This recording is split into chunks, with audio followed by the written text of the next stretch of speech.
இந்த இது வந்து பார்த்தீங்கன்னா 2 விதத்தில பண்ணலாம். ஒரு இது என்ன அப்படின்னு பார்த்தீங்கன்னா, இப்ப வீட்லயே ஒரு 2 சேர் மாரி, 2 சேர் ஒரு 3லிருந்து 5 அடி கேப் விட்டு போட்டுட்டு, ஸோ அதுல வந்து 8 வடிவமா அப்படியே இது பண்ணி வந்து நடக்கலாம். இது வந்து என்ன அப்படின்னா, பெருசா இடம் இல்ல அப்படிங்கணும். ஆனா ப்ராப்பரா இத பண்ணணும் அப்படின்னா, இந்த 8க்குள்ள இருக்க அந்த ரவுண்ட் இருக்கு பார்த்தீங்களா? இது இப்படி ரவுண்டா தான் இருக்கணுமே தவிர, நீள்வட்டமா வந்து இருக்கக்கூடாது. ஏன்னா நெறைய பேர் வந்து என்ன அப்படின்னு பார்த்தீங்கன்னா, வீட்லயே சாக் பீஸ்ல வரைஞ்சுட்டு நீள்வட்டமா போடுறாங்க. அப்படி இருக்கக்கூடாது.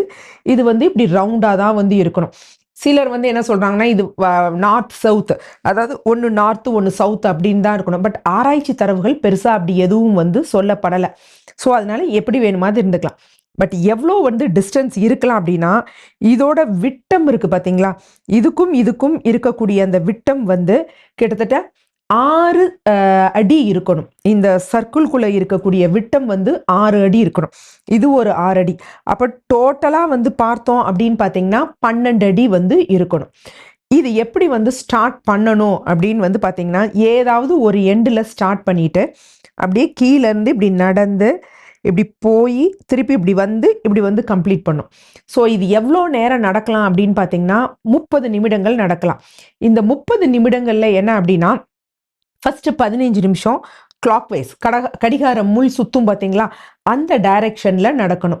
அடுத்து 15 நிமிடங்கள் வந்து பார்த்தீங்கன்னா, இன்னொரு ஆன்டி கிளாக்வைஸ்ன்னு சொல்லுவாங்க பார்த்தீங்களா? கடிகார முள்ளுக்கு எதிர் திசையில வந்து நம்ம வந்து நடந்து போகணும்.